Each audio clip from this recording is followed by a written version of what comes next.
Good morning, good afternoon, and good evening. This is Pamela, and you are watching Pam Entertainment TV, where we review movies, television series, and incidents in pop culture to see how those incidents may or may not affect our daily lives. Listen, you see it on the screen. I don't know which way I need to move.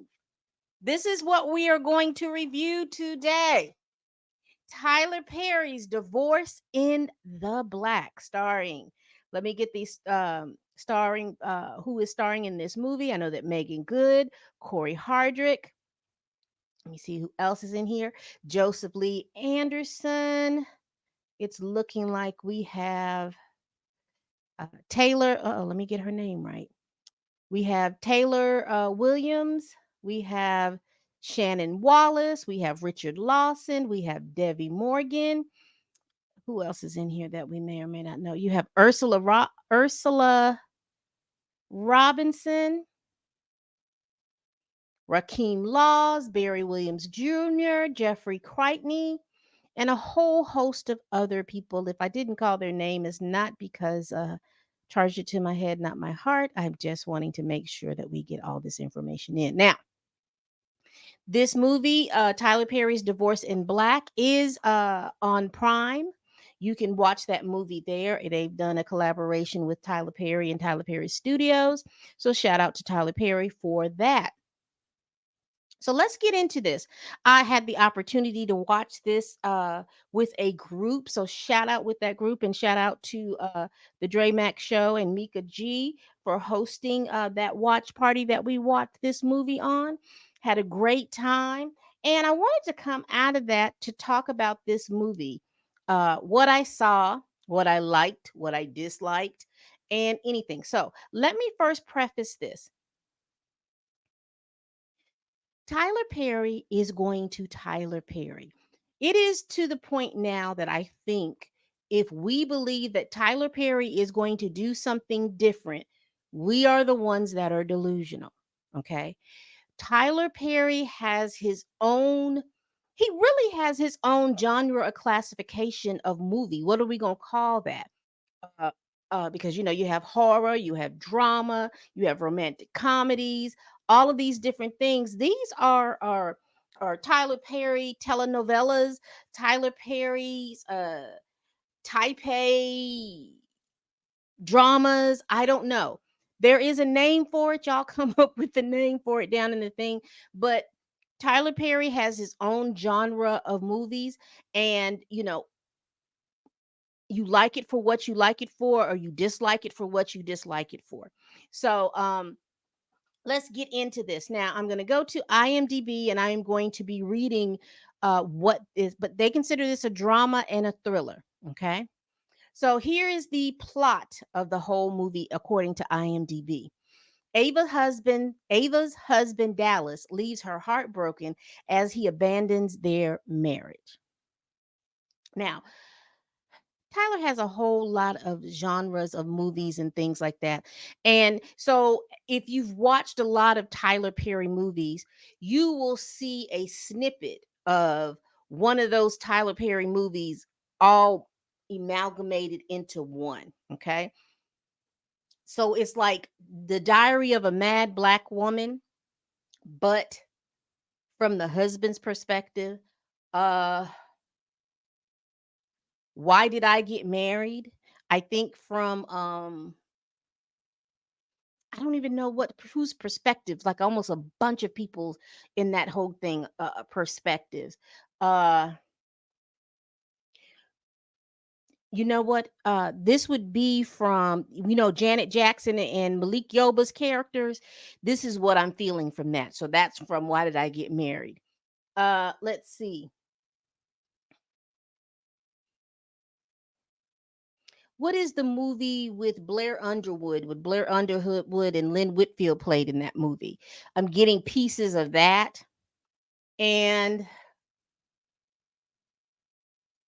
I can't think of the other movie, but it'll come to me. So I'm getting just bits and pieces of whatever's going on with this movie. So let's talk about this. And I don't want it to be scattered, but this is what I looked at. So you remember I just read the plot. Ava's husband Dallas leaves her heartbroken as he abandons their marriage. Okay. Here's my plot.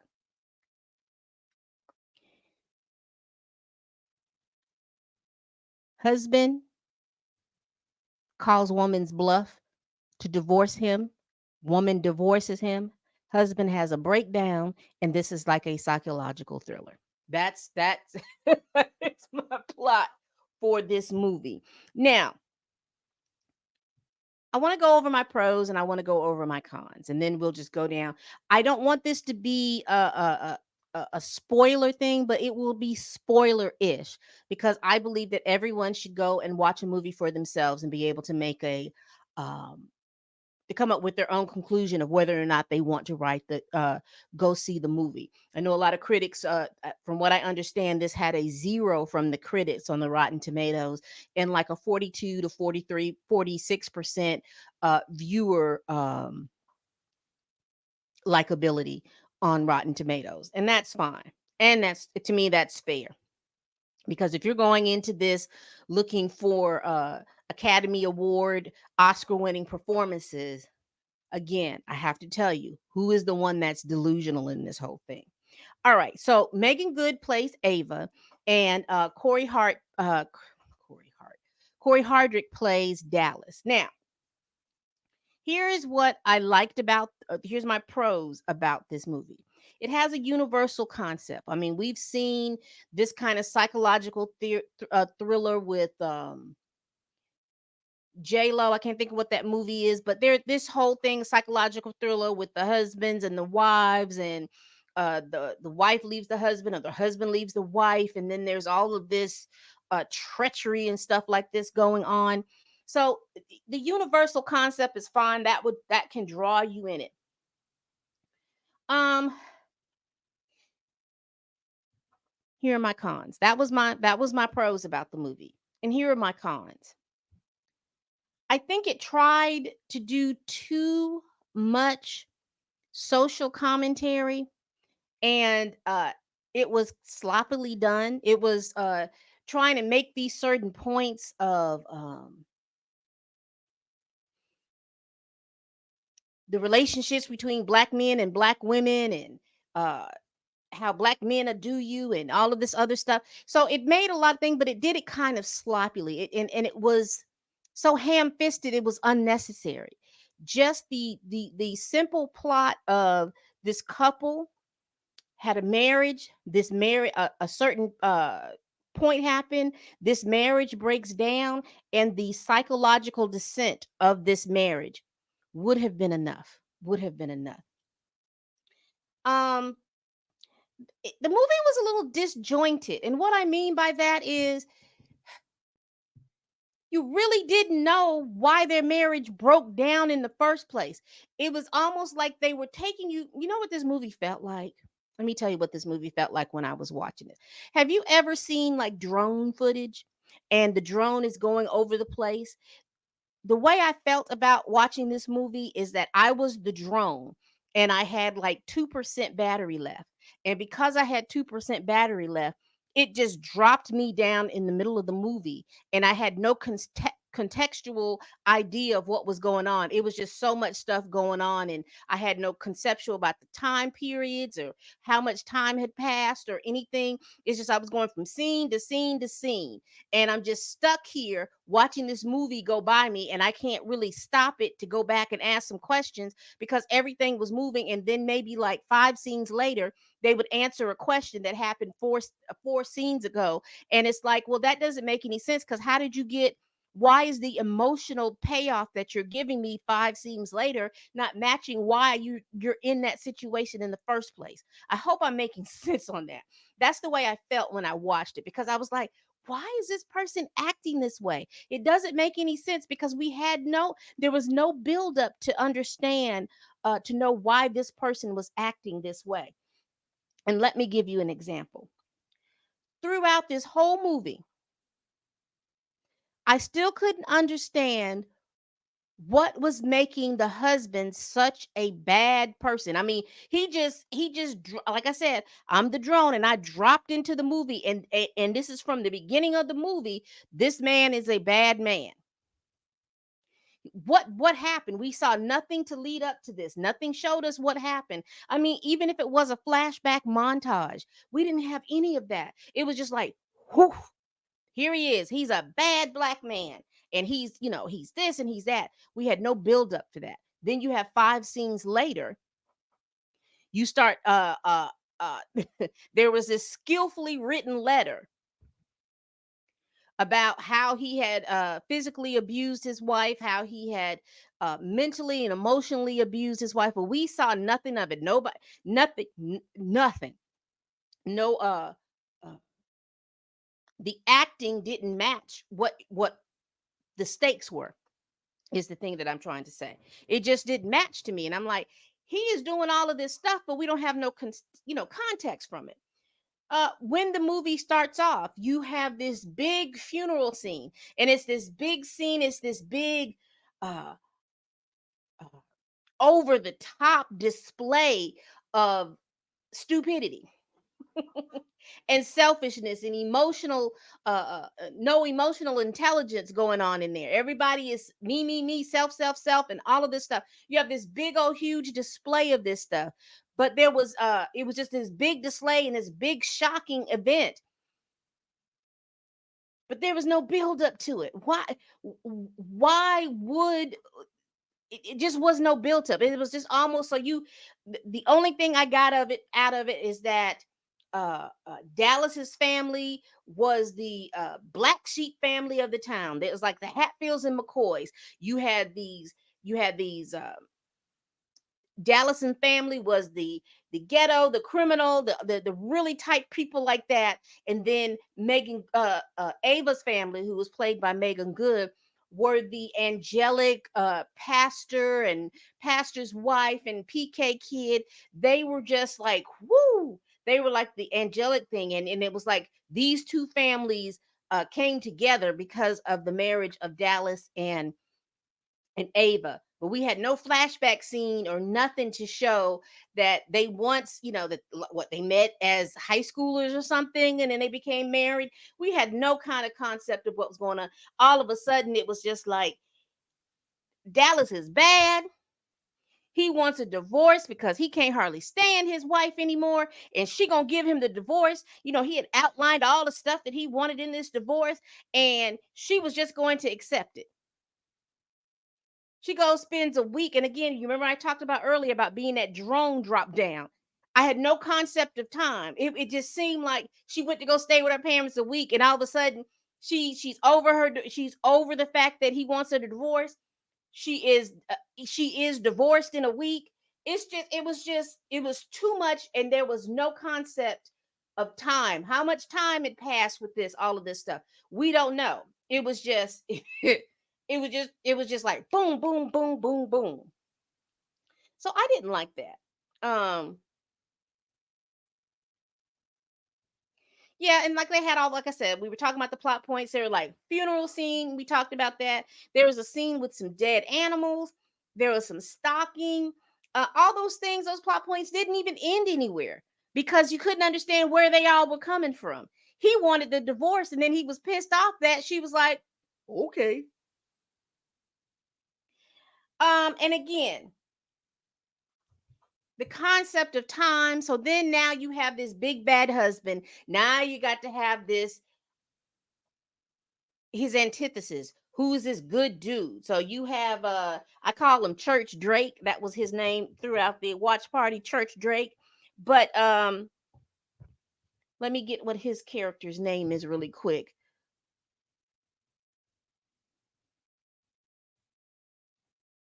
Benji. So Benji, all of them grew up together in the same town. Dallas, Benji, and Ava. They all grew up, but apparently Benji has had a crush on Ava since she was little. Dallas, then we find out that Dallas' family knew that, and they ended up beating him up so bad that he broke some bones and all this other stuff. So there was supposed to be the reason why he's so big and built and looked like that and able to defend himself and stuff like that, because he started wrestling because of that incident, because he got beat up. And it's like Ava acts like she didn't know really what was going on. I didn't know that happened, but you knew he got beat up, you knew something had happened. It,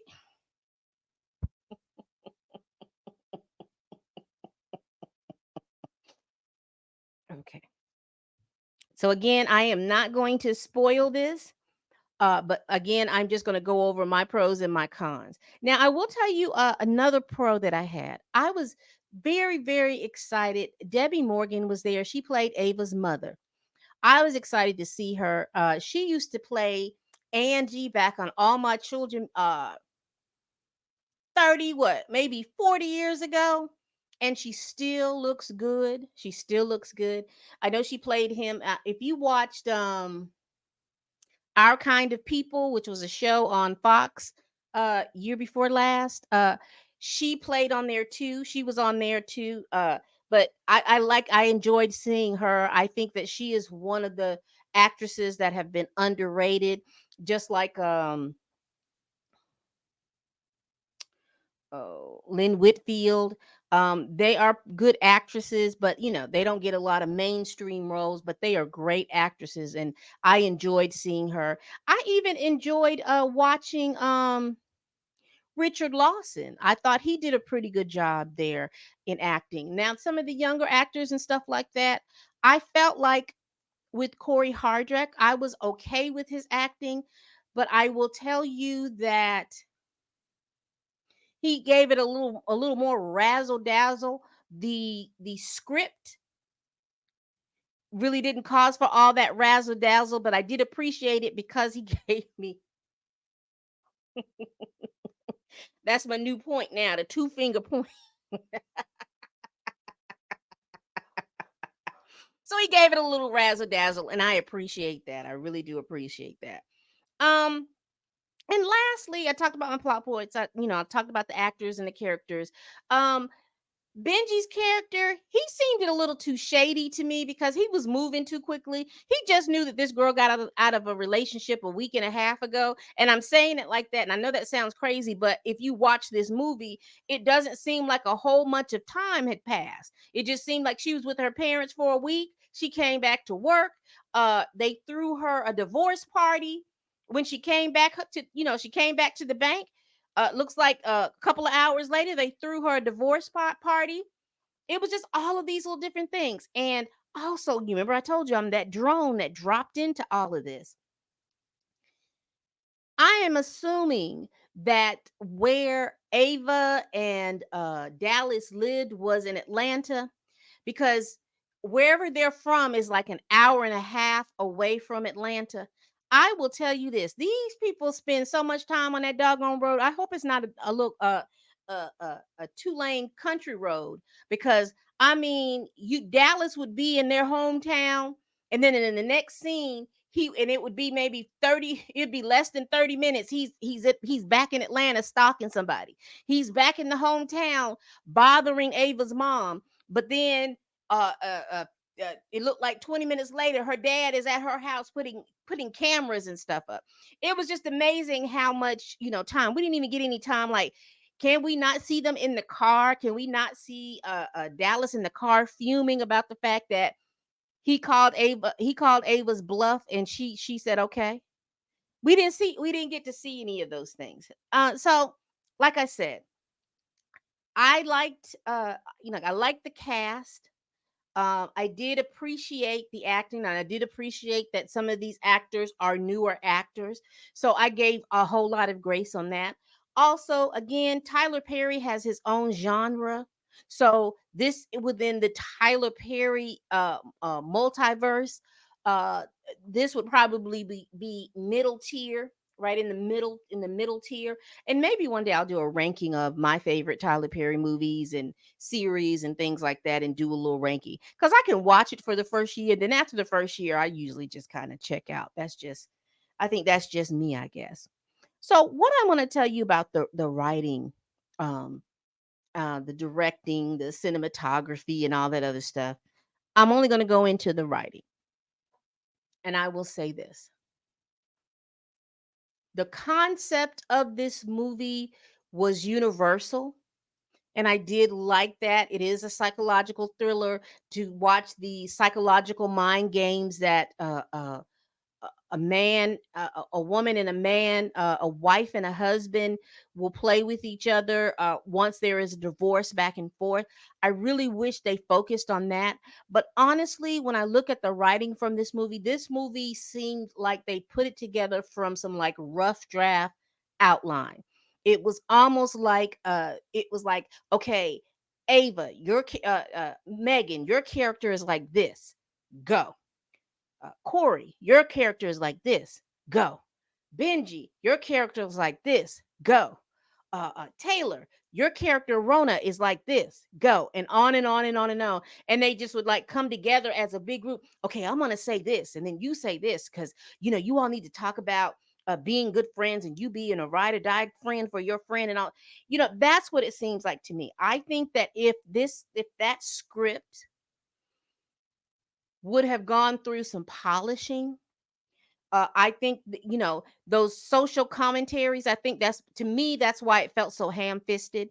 I think that if this script would have gone through some uh, processes, like this is the outline, this is the first draft, clean it up. Here's the second draft, and then let the third draft be the thing. I think it would have come across, because everything was too disjointed. You couldn't understand why you didn't understand why the family was acting like that until the end of the movie. And it's like, wow, we should have known more things. We should have had, it should not have only been about Ava and Dallas, but I would have loved for the town to be a character in that whole place. What was everybody's position in the town? What was all that going on? I understand, they didn't have that many actors and things like that doing it, but there's people, Tyler Perry has a whole studio, and I'm quite sure there are a lot of people on those sets that could have been walking, child.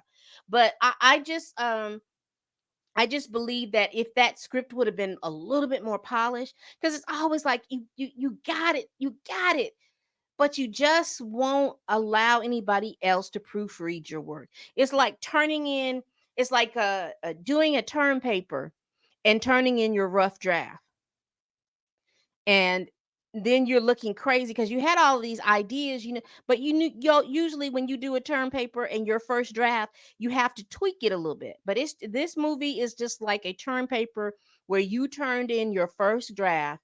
You didn't cite any sources, you just turned in whatever it is you wrote on the paper, and now you're dumbfounded and confused that you didn't get the grade that you know that you could have gotten if you had applied a little bit more work.